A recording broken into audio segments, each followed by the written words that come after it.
Listen to your heart calling. Like, what's it asking you for? And you want to talk about the Capricorn full moon? Like, that's exactly what's going on here. Is like, we are being called. Your heart is always calling you. Like, even if you say, like, oh, my heart's not calling me, like, I don't have a calling.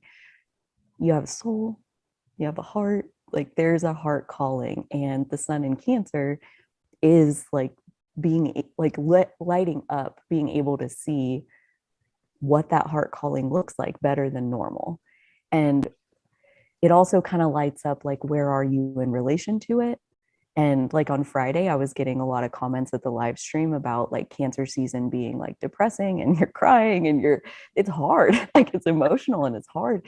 And I do think that, there's a card in the tarot that I think it's the five of cups, something about like when your moment of disillusionment happens, like when you see that this is what you want and compare that to what are you living, it can be extremely painful.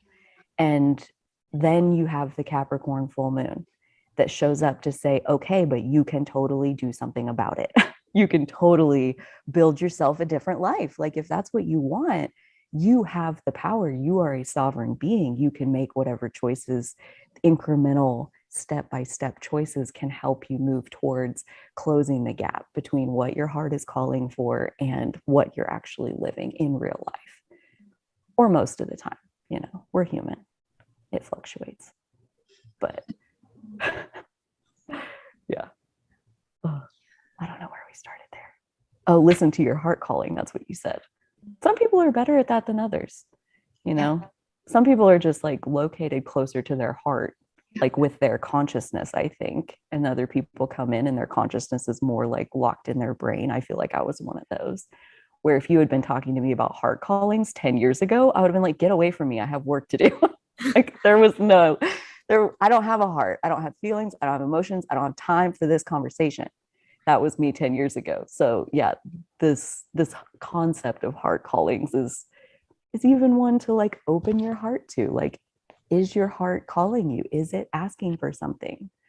And if you're really sad or depressed during Cancer season, my theory, my hypothesis is that there's a gap between what your heart wants and what you're actually living in real life. And yeah,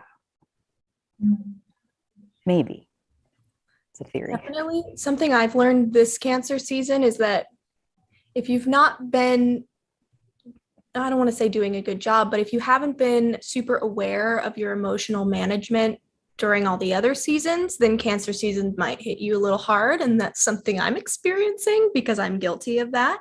And it's something I'm learning about myself and totally working on. But I admit, like, Cancer season can feel more difficult when, like, for me personally, I wasn't really doing that work of being present with my emotions and really tuning in and listening. Wasn't really doing that on a regular basis. So I think that definitely mitigates the effects of, because Cancer season puts you right straight in your feels. So if you're not used to spending time there, it might feel a little bit rough. And that's like, I'm not calling anyone out but myself because that's what I'm experiencing this time around. So it's a wake up call for sure for me anyway. Well, and I would say, like, even on my side of, I feel like I'm in my emotions all day, every day for the most part. And I'm tired.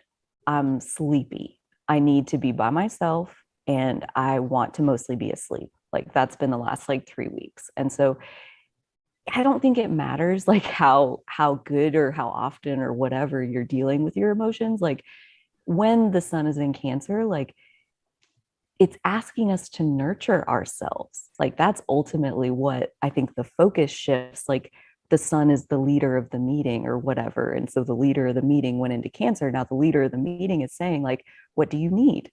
How can we nurture you? How can we like fill up your gas tank? How can we charge your battery? And I just needed some sleep. I've been sleeping a lot. Because like I do get excited and inspired, and it does end up cutting into my sleep, mostly because I'll wake up at like 3 a.m. like, gotta do whatever it is or whatever. But yeah, I mean, there has been no energy to do, so I've been like a lot less creative, a lot outwardly, Inwardly, there's a ton going on. And that's where, like, next is Leo season. You take that show on the road. Like, that's the moment when, yes, you step back out and you rejoin. But I think it's natural for Cancer season to be very inwardly focused and quiet and restful, no matter if you're using it to feel your feels or even just sleep extra than you're used to. And grace with all of that. That word like fits at the end of like every point we're gonna make today, probably. Grace. You're so good. I don't know why I was thinking about this, but I was thinking about how the three of us are in the northern hemisphere where we have Cancer season is in July and we're right in the middle of summer. But if you're in the southern hemisphere, then it's winter right now. And that's kind of a different vibe of right now. We're at like peak sunshine, like masculine energy.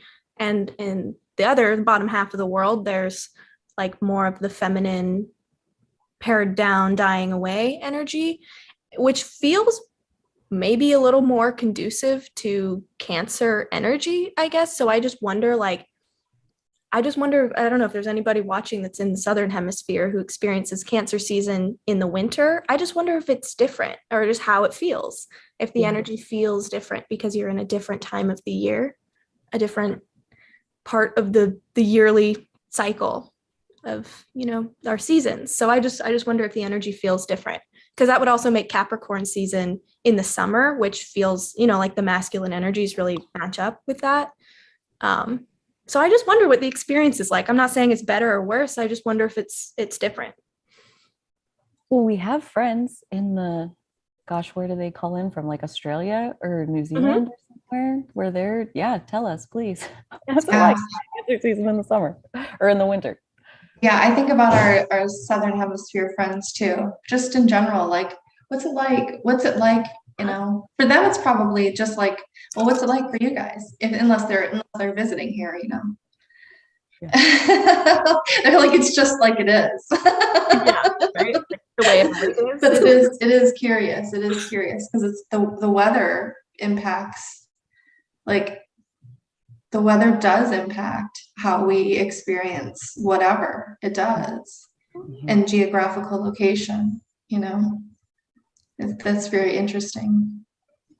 I do think though, and this is just coming to me, is like Cancer season, all that rain and everything, all the tears and the emotions and the doing the part of that stuff. Like, I mean, I live in Kansas where the weather's crazy, but we have so many thunderstorms like this time of year and tornado watches and like that kind of stuff going on, which to me feels very Cancerian.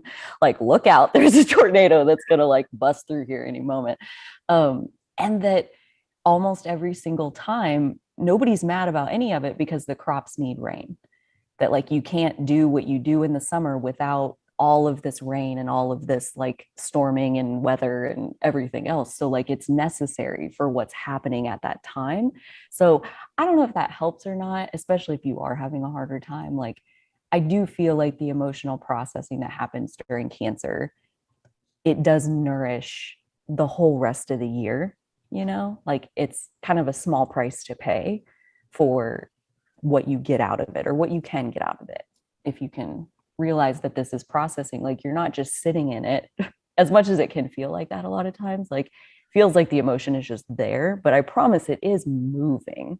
It is like leaving, especially if you're crying, like you're transmuting it. It's not going to be carried with you anymore when you get to Leo season. And I'm so excited for the sun getting to Leo because Mercury goes there the same day. And oh my gosh, like the whole world is just going to be like, it's going to be great. So much fun. But yeah, like the storms. That's interesting. Yeah. Very interesting. Yeah, because it completely depends on where you're at. We definitely get rain in the summer sometimes, and every year is different. So I wonder if there's kind of more emotional or astrological currents that go along with that sometimes, or just general climate change, that too.